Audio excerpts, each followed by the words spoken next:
Hello friend, स्वागत है GSM Rakesh हैं पर फ्रेंड। आज हमारे पास एक लावा का फ़ोन है जो कि दूसरे शॉपकीपर की दुकान से रिटर्न होकर कस्टमर लेके आया है। तो ये अभी डेड कंडीशन में। तो हम स्टेप बाय स्टेप चेक करेंगे इसमें जो प्रॉब्लम है वो कहाँ से है और ये क्यों रिपेयर नहीं हो पाया।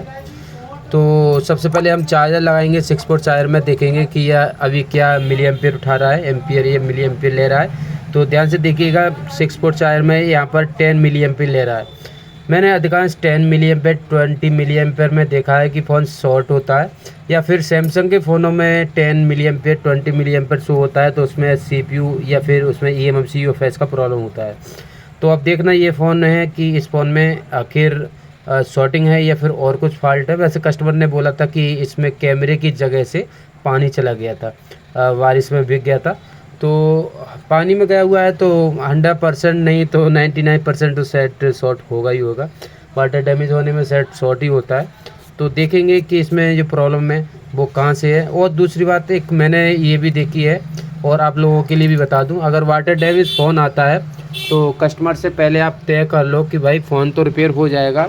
अगर रिपेयर होता है, इसका फ़ोल्डर ख़राब हो जाता है तो फ़ोल्डर के प्लस लगेंगे, फ़ोल्डर भी आपको डलवाना पड़ेगा। वो आप कहीं पे भी डलवाओ, मेरे पास ये कहीं पे भी, क्योंकि कस्टमर ये बोलता है कि भाई इसमें फ़ोल्डर डलवाना है तो बहुत ज़्यादा खर्चा आ जाएगा, मैं नहीं करा रहा। तो जो आपने सही किया है तो वो और ज़्यादा नुकसान हो जाता है, आपकी जो मेहनत है वो ख़राब चली जाती है। तो वाटर डैमेज फ़ोन में जब कभी भी फ़ोन लो, कस्टमर से बोल दो कि 50% या 20% चांस ये है कि फ़ोल्डर ख़राब भी हो सकता है। ना हो अच्छी बात है, अगर होता है तो आपको डलवाना पड़ेगा। मेरा जो सर्विस चार्ज है वो आपको देना पड़ेगा। हमारा काम सिर्फ सेट को ऑन करना है। तो मैंने इसी कंडीशन में बोल कर कस्टमर से डील की है। तो यहाँ पर चलो सेट ओपन हो गया बात करते करते ही। यहाँ पर ध्यान से देखिएगा, मैं मल्टीमीटर से चेक करता हूँ पहले बैटरी कनेक्टर पर क्या रीडिंग मिल रहा है, शॉर्ट है या फिर नहीं शॉर्ट है। वैसे मदरबोर्ड तो फ्रेश लग रहा है देखने में, इस पर कुछ काम नहीं हुआ है। हो सकता है कि हाँ ये शॉर्ट ही है, दोनों तरफ शॉर्ट दिखा रहा है। हाँ, तो मैं बात कर रहा था कि हो सकता है कि कोई ऐसा शॉपकीपर जो टेक्नीशियन है कुछ खास काम नहीं जानता होगा, उसके पास शायद दिखाया है। तो इसमें कुछ ज़्यादा छेड़खानी नहीं करी, ये चलो अच्छी बात है। बाकी हम देख लेते हैं, पहले आई स्कैनिंग कर लेते हैं। मदरबोर्ड तो बिल्कुल फ्रेश कंडीशन में है, ऐसा लग रहा है कि पानी कहीं से भी नहीं गया है। बट ऊपर जो रेड कलर का जो लगा हुआ होता है कंपनी का शील्ड, तो वो रेड हो गया है, वाटर डैमेज हुआ है। ठीक है, तो हम अपनी जो डीसी मशीन है वो 10 एम्पियर पे सेट कर लिया है। हम पहले विदाउट शील्ड उखाड़े चेक करेंगे कि ये कहाँ पर हीट हो रहा है। ये भाई देखो 10 एम्पियर ले रहा है, 9.8 मिली एम्पियर ले रहा है, मिली एम्पियर नहीं एम्पियर ले रहा है। तो इतना हाई एम्पियर ले रहा है भाई, ये क्या, ये तो यहीं से धुआं बिखेर रहा है। बहुत ज़्यादा शॉर्ट है भाई, बहुत ज़्यादा हार्ड शॉर्ट है। अब यहाँ पर वोल्टेज भी ड्रॉप हो रहा है, 10 एम्पियर ले रहा है, उसके बाद वोल्टेज ड्रॉप हो रहा है। चलो कोई नहीं, मेरे लिए थोड़ा सा एहसास हुआ कि इसमें जो नेटवर्क सेक्शन में शायद शॉर्टिंग लग रही है, यहाँ पर हीट लग रहा है नेटवर्क सेक्शन में। और देख लेती बारीकी से, उसके बाद देखेंगे शॉर्टिंग निकालने के बाद फ़ोन ऑन होता है नहीं होता है। वाटर डैमेज फ़ोन में हमारे लिए कुछ एक्स्ट्रा काम भी करना पड़ता है।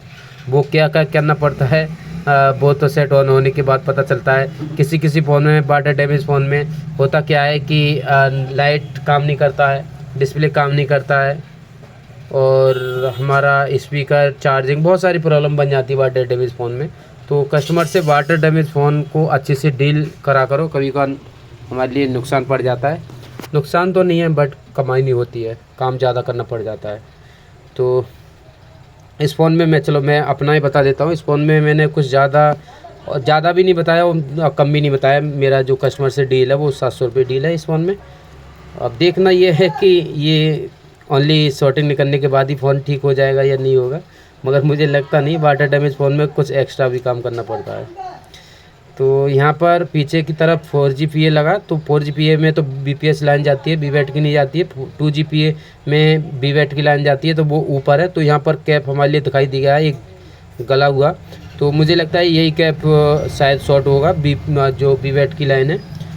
तो एक बार यहाँ पर रोजिन को अप्लाई कर लेते हैं और उसके बाद देखेंगे कि ये शॉर्टिंग इसी में है या फिर और जगह। सेल्ट तो नहीं निकालना पड़ेगा। यहाँ पर रोजिन को मैंने लगा दिया है। अब यहाँ पर हम फिर से हाई एम्पेयर करंट देंगे और देखेंगे। हाँ यही कैप शॉट है, हाँ ये कैप शॉट है। इसको आपको हम निकाल लेते हैं। आप चेंज करना चाहें चेंज कर सकते हैं, बट चेंज करने की कोई ज़रूरत नहीं है, आप ओनली रिमूव कर दो। ठीक है, शॉर्टिंग निकल गया। जब कैप निकल गया तो शॉर्टिंग भी निकल गया। एक बार हम मल्टीमीटर से चेक कर लेते हैं और कि हमारे मदरबोर्ड में जो शॉर्ट था BVAT की लाइन वो ख़त्म हुआ या नहीं हुआ। हाँ कोई भी रीडिंग नहीं मिला, OL आ रहा है। ठीक है,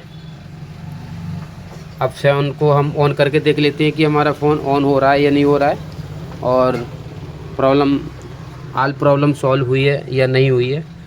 तो यहाँ पर मदरबोर्ड को हम इसके फ्रेम में लगा लेते हैं। वो सेंसर की रबड़ या फिर कुछ अलग पार्ट्स है वो निकले हुए रखे, चलो वो बाद में लगा देंगे। हम पहले चेक कर लेते हैं कि फ़ोन ऑन हो रहा है या नहीं हो रहा है।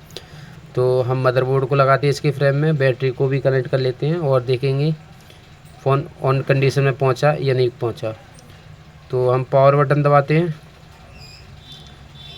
नहीं हुआ भाई ये ऑन। चार्ज लगा के देख लेते हैं एक बार।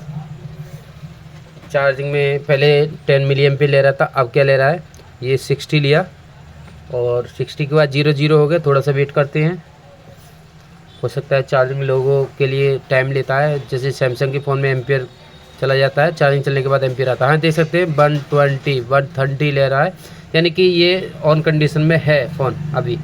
तो अब यहाँ पर हम चेक कर लेते हैं कि डिस्प्ले की लाइन कहीं ऐसा तो नहीं है कि डिस्प्ले की लाइन ओपन तो नहीं है वाटर डैमेज होने के कारण, या फिर किसी और कारण से, या फिर फोल्डर ख़राब तो नहीं है। बट ऑन होना चाहिए था। बटन शायद बटन भी ख़राब हो सकता है, बट चार्जर से लग रहा है मान लिए कि सेट ऑन हो रहा है। तो यहाँ पर हम सारी जो MIPI की लाइन है उनको हम चेक कर लेते हैं, उसके बाद वोल्टेज की लाइन चेक कर लेंगे। अगर MIPI की लाइन जो CPU से आती है उनमें कुछ फॉल्ट लगता है तो हम पहले उसको रिपेयर करेंगे, बाद में हम वोल्टेज चेक करेंगे। तो यहाँ पर अभी तक तो हमारी सारी लाइन है वो ठीक है। एक ग्राउंड के बाद 2 MIPI लाइन होती हैं, आप लोगों के लिए पता ही होगा। ये भी ठीक है। ये देखो इस पर रीडिंग नहीं मिल रहा, इस पर रीडिंग मिल रहा है। ये वाली कॉइल पर यहाँ पर आ रहा है और ये यहाँ पर नहीं जा रहा है। तो यहीं पर कुछ ना कुछ ब्रेक है, लाइन टूटा हुआ है। तो यहाँ पर एक कंपोनेंट लगा हुआ है, शायद डायोड है लगा हुआ है, इसको हम निकाल देते हैं। निकाल दिया। हाँ ये देख सकते हैं यहाँ से ट्रैक टूटा हुआ है। तो मुझे लगता है कि जो दूसरे शॉपकीपर ने फ़ोन को खोला है तो उस टाइम शायद ट्वीजर की मदद से इसको पत्ते को हटाया होगा या फिर किसी से, तो उससे शायद ये टूट गया है, तो उससे ट्रैक निकल गया है। बट इस फ़ोन में ओनली शॉर्ट था, बट एक काम बढ़ गया है तो कोई नहीं, ज़्यादा बड़ा काम नहीं है, हम कर देंगे। उसके बाद देखेंगे कि और प्रॉब्लम तो नहीं है। भाई वाटर डैमेज फ़ोन भाई कभी कभी परेशान कर लेते हैं। अगर ज़्यादा गला हुआ हो मदरबोर्ड तो आप ना लें। अगर कस्टमर बोलता है कि मेरा डाटा इम्पोर्टेंट है तो आप पकड़ें और टाइम लें, क्योंकि वाटर डैमेज फ़ोन में कई को बहुत ज़्यादा टाइम लग जाता है, बहुत सारी दिक्कतें आती है, इसी के पैड तलक गल जाते हैं। तो इसको हम थोड़ा सा PPD डालेंगे और उसके बाद माइक्रो जंपर कर देंगे। माइक्रो जंपर आप किसी भी आयरन से जो पतली नोक हो, जिसका बिट पतला हो, तो उससे आप लगा सकते हैं। बाकी मैंने एक आयरन बना रखा है माइक्रो जंपर के लिए।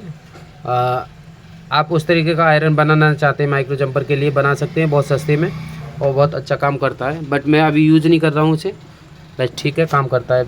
मैं इसी से जंपर लग जाएगा इसलिए मैं यूज़ नहीं कर रहा हूँ। अगर और ज़्यादा माइक्रो होता तो मैं उस आयरन से करता। मैं वीडियो के डिस्क्रिप्शन में उसका लिंक दे दूँगा या फिर वीडियो के एंड में दे दूँगा।